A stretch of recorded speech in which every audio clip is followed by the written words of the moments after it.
तो दोस्तों आज की इस वीडियो में मैं आपसे बात करने वाला हूं कि कैसे आप अपने बैंक अकाउंट को सुरक्षित रख सकते हैं। आप अपने बैंक अकाउंट में कुछ ऐसी गलतियां कर देते हैं जिस कारण हैकर्स को या फिर फ्रॉड लोगों को एक मौका मिल जाता है आपके अकाउंट से पैसे चुराने का।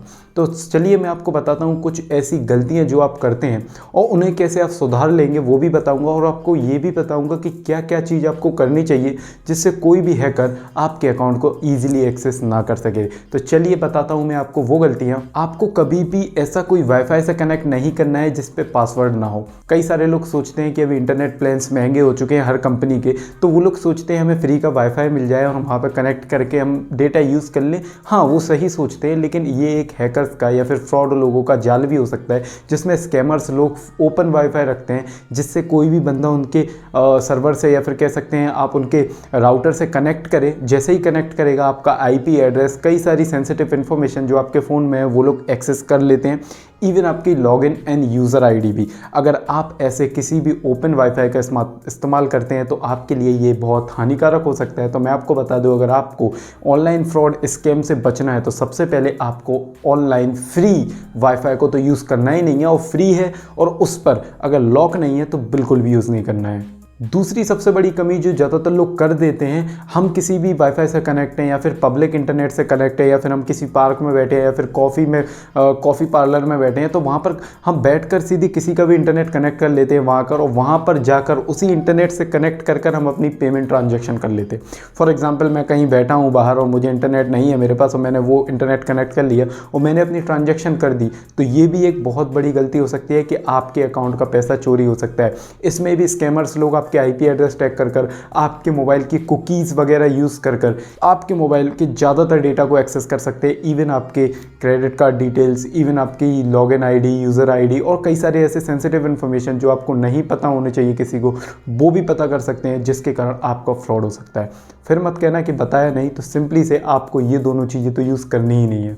कई लोगों ने देखा होगा कि वो एटीएम कार्ड पर जाते हैं, लेकिन एटीएम कार्ड से उन्हें पैसे तो निकाल लिए, पर कई बार उनका एटीएम कार्ड अमेरिका में चल गया, कई बार उनका एटीएम कार्ड भाई कनाडा से पैसे निकल गए। तो ऐसा इसलिए होता है, अगर आप जिस भी एटीएम पर जाते हैं तो वहाँ पर कार्ड शिमिंग नाम की टेक्निक का यूज़ किया जाता है, जो कि फ्रॉड लोग या फिर कंपनी नहीं करती है, ये कोई बैंक नहीं करती है, ये फ्रॉड बंदे ही करते हैं, जो एटीएम पर जाकर उस जो कार्ड आप जो फंसाते हैं ना, जहाँ पर कार्ड स्लॉट होता है उसमें ही एक कार्ड सिम लगा देते हैं, जिसके कारण वो आपके कार्ड की मैग्नेटिक स्ट्रिप से पूरा डेटा आपका ले लेता है, जैसे सीवीवी, कार्ड नंबर, आपका बैंक होल्डर नेम, जिसके कारण वो वही कार्ड और किसी कंट्री पर या फिर बाद में और कोई बनाकर उसे एक्सेस कर सकते हैं।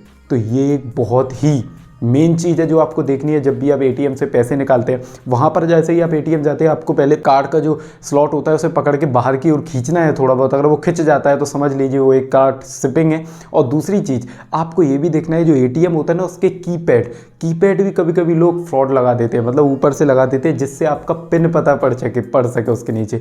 और मैं आपको बता दूँ, इस कीपैड के नीचे ही होती है एक ब्लूटूथ स्ट्रिप, या फिर कह सकते हैं एक पट्टी टाइप की होती है जिसमें एक सर्किट बना होता है, जिसके कारण वो ब्लूटूथ के जरिए उस बंदे के सिस्टम तक वो सेंसिटिव इन्फॉर्मेशन जा रही होती है। तो ये ऐसे की जाती है एटीएम कार्ड शिमिंग, या फिर कह सकते हैं कार्ड फ्रॉड। तो इससे भी आपका फ्रॉड हो सकता है। मान लीजिए, ये मानना ही पड़ेगा कि आपको कोई भी एटीएम में डायरेक्टली आपको पैसे नहीं निकालना है। थोड़ा अगर आपको सतर्क रहना है इस ज़माने में, ऑनलाइन की दुनिया में, तो ये भी आपको सीखना होगा। अगर आप विंडोज़ या फिर अपना कंप्यूटर में यूज़ करते हैं तो आपको कहीं ना कहीं देखिए इनक्रिप्शन सॉफ्टवेयर में अपने पैसे लगाने चाहिए। मैं आपको बताता हूँ इनक्रिप्शन सॉफ्टवेयर क्या होता है।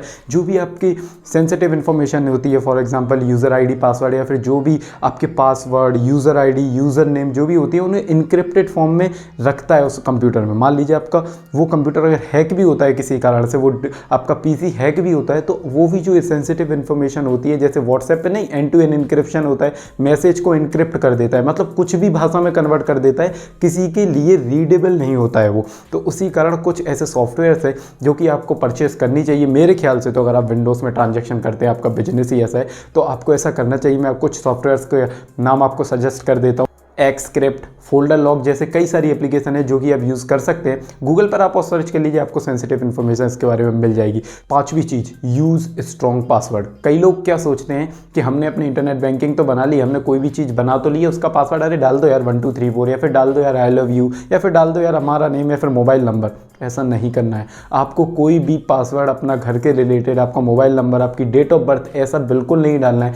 आपको पासवर्ड बनाना है 12 से 16 अक्षरों का, या फिर कह सकते हैं 12 से 16 डिजिट में, जिसमें कैरेक्टर्स होने चाहिए, अल्फ़ाबेट्स होने चाहिए, कैपिटल नंबर्स होने चाहिए, स्मॉल लेटर्स होने चाहिए, कैपिटल लेटर्स होने चाहिए, जिससे कॉम्बिनेशन से एक स्ट्रॉन्ग पासवर्ड बनता है, जिसके कारण कोई भी हैकर या फिर जो भी आपके अकाउंट को हैक करना चाहता है वो उसे इतनी ऑथेंटिकेशन नहीं होती कि वो ईजिली उसे ब्रेक कर सके या फिर उसे डिकोड कर सके। तो ध्यान रखना है आपको, कैरेक्टर जो आपका पासवर्ड है वो लॉन्ग देना है। पासवर्ड के ऊपर मैं एक और वीडियो बनाने वाला हूँ जिसमें मैं आपको बताऊंगा पासवर्ड बनाते समय क्या गलतियाँ करते हैं लोग, तो वो भी आप देख लेना। और छठी चीज़, आपको अपने एटीएम कार्ड में इनेबल करना है 2 फैक्टर ऑथेंटिकेशन। ये एक तरीके का डबल वेरिफिकेशन भी होता है। मान लीजिए आपको अपने एटीएम से पैसे निकालने हैं, तो आप एक बार पिन डालते हैं, पैसे निकल जाते हैं, लेकिन अगर आपको इस पर भी सिक्योरिटी चाहिए तो आप अपने बैंक में कॉन्टैक्ट करिए, उनसे कहिए 2 ऑथेंटिकेशन प्रोसेस मुझे दीजिए। जिसके कारण होता क्या है कि अगर आप अपने एटीएम पे 2 स्टेप वेरिफिकेशन लगा सकते हैं तो उसमें ये होता है जब भी आप पैसे निकालेंगे, पिन भी डाल देंगे तो आपके पास एक OTP आएगा। अगर OTP वो डालेंगे तभी आपके पैसे निकलते हैं।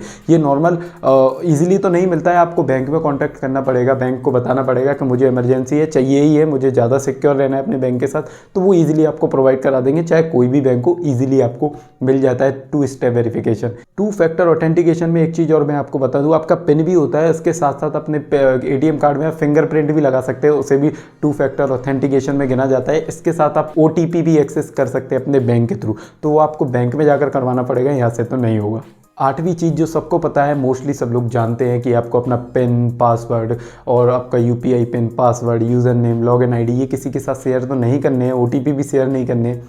यही थी पूरी इन्फॉर्मेशन जो आपको मुझे बतानी थी कि कैसे आप अपने बैंक अकाउंट को सुरक्षित रख सकते हैं, कौन सी गलतियां आप करते हैं, कौन कौन सी गलतियां आपको नहीं करनी चाहिए, क्या आपको नया मिला है कुछ सीखने इस वीडियो में, बताइए मुझे कमेंट्स में। अगर आपको ये वीडियो अच्छी लगी तो प्लीज़ इस वीडियो को लाइक, शेयर एंड सब्सक्राइब जरूर कर दीजिए, क्योंकि मैं आपके लिए ऐसी ही नॉलेजेबल वीडियोज़ देता रहूँगा। Thank you so much for watching this video and कल मिलते हैं।